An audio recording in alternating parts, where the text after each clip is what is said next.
Welcome to Roundhillradio. Through our conversations, we discover the holy and the ordinary, search for moments of grace and peace, and redefine what we're talking about when we talk about faith. Good morning, Ed. Good morning, Leslie. How's it going? It's going well. How about you? Good. I think I messed up the intro, but I'm going to leave it. Yeah. Imperfection. It's I'm called the essential imperfections of life. I love it. I'm searching for those moments of grace. So we had a funny moment, which I think genuinely was the first of its kind, where I mentioned something in the podcast last week, and I might have stumped Ed. I froze. You didn't freeze. You did not freeze. But my froze in question place. was about something that I cannot remember either, for the record, which is like, what's up with the Mount of Olives? The Mount of Olives. The Mount of Olives. And in true Reverend Dr. Head Horseman form, you are here. You're prepared. We have a book. We have a computer. I've got everything. The library. The professor's in. Let's see if we can find the professor. So, what's up with Mount of Olives? What is up? What happened? Why do we know it? I mean, I know there's a Beethoven piece. Oh. Because there's the Hallelujah for the Mount of Olives. Okay. And I always, I know that it's a great piece. And that's the Hallelujah from it. And I always wonder, what's up with the Mount of Olives? Well, we're going to find out. Let's do it. Because I've got all kinds of information with me here today. Super. And when you had asked this question, the only thing I could identify was its significance in the life of Jesus at the last week of his life. Yeah. So I did some digging in the Harper Bible Dictionary, which was fascinating, and found all sorts of things about it. I thought this was worth coming back to because it's not possible to read through the Bible for very long without coming across something and saying, what is that? What is that place? Or who are those people that are being mentioned, right? Right. Here we have a book that is, first of all, written in other languages, either Hebrew, Aramaic, or Greek, and full of references and insider comments that, we have to keep sort of digging away at. So, what is the significance of the Mount of Olives? And the other thing I realized, slight disadvantage, not having ever visited Israel. This is another interesting issue because in my mind, the geography has always been a big question mark. It's very important, but where are these things and how tall is the Mount of, all of those things? I feel like my understanding of the geography very much goes back to a Bible coloring book I had. There you go. So that's really a limited understanding. But if you want to know more, we have 2 podcasts about the Holy Land. See? From about 3 years ago that are very good, I do have to say. Yes, that's fabulous. So check those. I'll bet we've got some geographical references in there that would be really helpful. But I think the other thing that was calling me to just dig into this a little bit is because the Mount of Olives does play a particularly important role in the life of Jesus during the last week of his life, at the beginning of the last week of his life. Yeah. So I'm just going to pull out a couple of things from Harper's Bible Dictionary here that's interesting. So, hit us. Wait for it. Here's a super interesting. It's a high hill to the east of Jerusalem. So we start off with just some, shocking information that the Mount of Olives is actually kind of like a high hill. I'm glad. You never know. Well, it gets better. Tell me. It is a comparatively good area for growing olives. So I think now we've got 2 incredibly important factoids. As the Brits would say, it's what it says on the tin. And I appreciate that. It is labeled appropriately. Exactly, right. So we're starting from a place of knowing where we are. We've got a solid foundation. But we know it's east. Yes, it's east. And it's interesting because it is a ridge. It is a mile long. It dominates Jerusalem. It rising 230 feet above the Temple Mount. So this is a significant geographical formation, right next to Jerusalem. Interestingly enough, the Mount of Olives was Jerusalem's watchtower.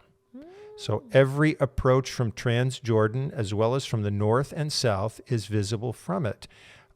Jerusalem communicated to the world from here in days of yore by signal fires. So cool. Right? As when the beginning of each month was announced. So it is an incredibly important geographical feature. It also is an important location for pilgrims. So pilgrims coming into Jerusalem from that direction would have risen over the Mount of Olives and then gone down into the valley and up into Jerusalem on their pilgrimage. Got it. And it's believed that Jesus would have encountered many of those pilgrims on his way into Jerusalem on his own pilgrimage, right, at the beginning of the last week of his life. So it's another interesting part of this is that there's reference to a place, Bethphage, which also is mentioned in the Palm Sunday stories that we have about Jesus. It says that Bethphage it fortified the center of the mount, though its location is somewhat up for discussion now. Okay. So wherever that has gone, we're no longer able to, I guess, understand exactly where its location. But the temple was totally open to view from the mount. And so people who were pilgrims visiting Jerusalem had to begin to be mindful of their conduct, which I thought was very interesting. So you have this place, which is very important historically. Mm-hmm. And I'll just also mention, I'm going on to my laptop now. Love it. I mean, that's how far I'm stretching for this. There's a wonderful biblical commentary. So there are commentaries on every book of the Bible written by scholars from all over the world, mm-hmm. all of whom are trying to understand the depth and richness of the books. And Stanley Hauerwas taught for many years at Duke Divinity School, and he wrote a commentary on Matthew. And here's how he begins the chapter that talks about Jesus' entrance into Jerusalem. Mm-hmm. Jesus and the disciples come near to Jerusalem, reaching Bethphage, mm-hmm. so they're going through that particular village, and the Mount of Olives. This will be the staging area for Jesus' triumphal entry into Jerusalem. So I thought that was interesting. To think of this area where, if you've ever been part of a large demonstration, there's always a staging area. Right. People were gathered, the buses get parked, you get instructions, you get water. Mm-hmm. And in this case, I thought this was interesting because it suggests something I have long suspected about these stories, which is that Jesus was planning these events very carefully. Sure. Normally, he's pretty serendipitous, right? Yeah. Things he moves in response to the needs of people as he travels from village to village. But here, he's thinking things through. It is a triumphal entry, says Hauerwas, but one that parodies the entry of kings and their armies because Jesus is going to ride a donkey. Right? Not a war horse. This is the entry of the one who has come to serve, but that he has come to serve makes him no less a king. So It's an interesting combination. And one last comment about him, the great King David, so this is many centuries before Jesus is alive, went to the Mount of Olives in grief because of his son Absalom's conspiracy against him. So this is a place that's just layered with meaning. Mm-hmm. And Jesus moves across the Mount of Olives through Bethphage. He will then enter the city. And he enters the city during Passover. There's a lot of tension at the time because the city is jammed with pilgrims. Right. Also, it's jammed with soldiers because Roman soldiers are there who are obviously there to, quote unquote, keep the peace. Mm-hmm. So anything could disrupt that very fragile balance. And as Jesus gets closer to the city, leaving the Mount of Olives behind him, he enters that din and has his own little protest march as he enters the city. Yeah. At the same time, probably that Pontius Pilate, who's the governor of that area, comes into the other part of the city, probably from the west, again with cavalry, because he's there to demonstrate, don't mess around. Right? Don't step out of line, and that's his mission. So you have two processions on a collision course. Oh, so interesting. So there's a little bit of the background. I love that. It makes it sound like the Mount of Olives is very much a gateway. I think that's right. Both outward looking in terms of the signal fires and the communication with other towns, but then being able to see the temple from your way in. It's very inward looking. So it's this kind of double-faced situation. Yes. Very interesting. It's a great image, Leslie. And I think it lines up nicely with some comments that the writer Herbert O'Driscoll makes about this. He says that in a way we can think about ourselves as Jerusalem. Okay. and that in some ways we also contain within us a lot of conflicting and competing forces. Sure. Right? And sometimes there's welcome at the city gates when we hear good things coming, let's say, especially from the teachings of Jesus. And sometimes we're like some of the religious leaders who are saying, you know what, tone it down. We don't want to disrupt things. Right.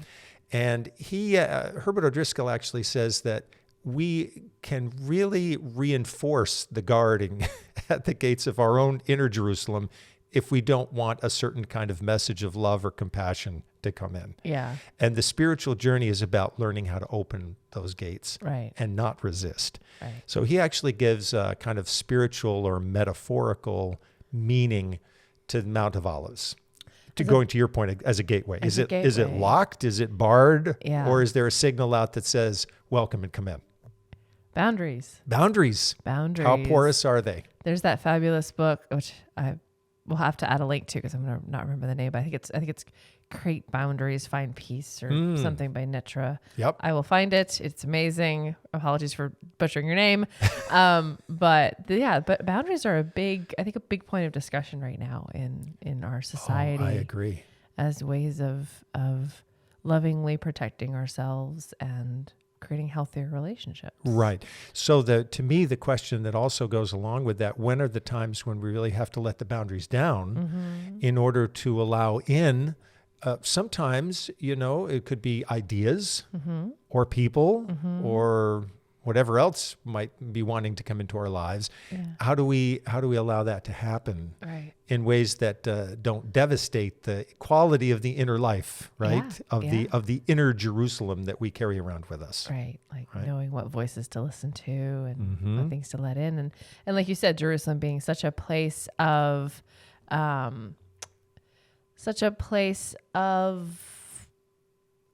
I guess conflict, but that's not the word I'm thinking of. Of opposing forces. Yeah. Right. Absolutely. Yeah. Tensions. Yes. And especially at this time. The other thing that I think is really important to lift up at this, as part of what we're talking about, historically, the references to Jews in these texts sort of lay solidly at their feet Jewish leaders in particular, Jewish people in Jerusalem lay solidly at their feet the responsibility for Jesus' death.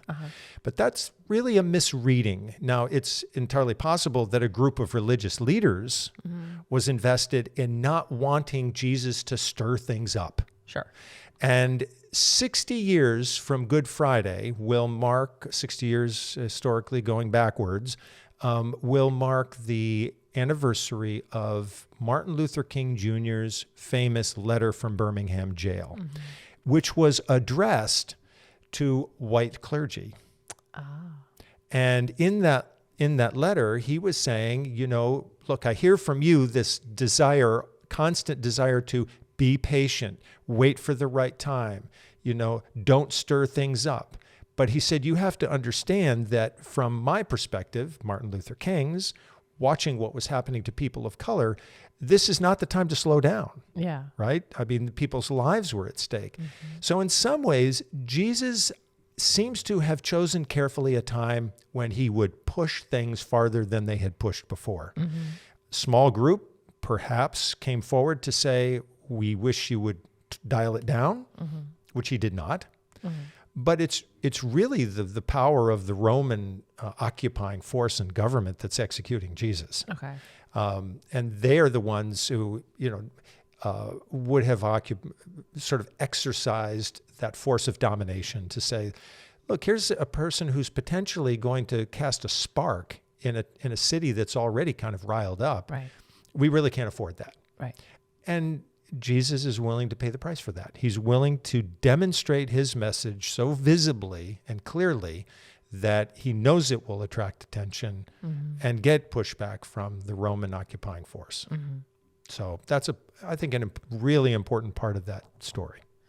That's so interesting, and how I feel like over history we see experiences of that, or examples of that, of people pushing and pushing, Yep. against even people who are not necessarily against them, but maybe want to like you said, keep the peace a little bit. Sure. And, I'd bring it right down to our personal relationships, right? I mean, every time someone has to face the fact or has this thought, gosh, I really have to confront so-and-so over something. That's a small but significant example of where we're having to kind of push through and demonstrate more visibly something that we feel. And how many times in my life have I heard someone say, oh, I'm really uncomfortable with confrontation? Sure. Right? Sure. It's not easy. No. And despite the fact that we have within our sacred scriptures this phrase, speak the truth in love, you speak the truth, and sometimes even when it's done in a loving spirit, that gets left out. Or some people, I often find, also forget the last part of that sentence. Exactly. Right? So, hey, you did a great job speaking the truth. I didn't get the in love part. The love got left at the door. Let's bring all the parts of that statement in. Right. Yeah. Leslie, it actually that thought made me rethink my understanding of Palm Sunday, because if Jesus is really demonstrating compassion throughout his entire life, which we believe, and he's doing it with every word he speaks, every action he takes, although his protest stirs things up, and although it makes leaders uncomfortable, although it leads to horrifying things for himself, puts his disciples at risk, what is he expressing about love when he enters the city? Right. There's still love there. Right. But it's a public, maybe more political, more, protestful kind of love than we're used to. Yeah. It almost feels like very much a demonstration. Exactly. That's kind of the word. Yeah. And so this is part of our faith. This is included, though, as part of our experience, our heritage of faith. And how can we claim that in our own lives? Each of us has to decide, I think, where that's happening in our personal lives or in relationship to a cause or a movement that really claims our attention. Yeah. Yeah. And speaking that truth in love. And That's right. Sometimes the love requires us to speak the truth. Yep. And the truth demands of us to speak in love, I think. Yeah. Well said. Things. Well, thank you for this. We know the more you know. And Leslie, if you hadn't stumped me, if you hadn't frozen me in place. It only took 5 years of podcasting to do it. I luckily reached out to my friend, the Harper Bibles Dictionary. See, information's always close at hand. Thank goodness. Thank goodness. Well, thank you all so much for joining us today. Round Hill Radio is brought to you by the friends and members of Round Hill Community Church. For more information, please visit roundhillradio.org.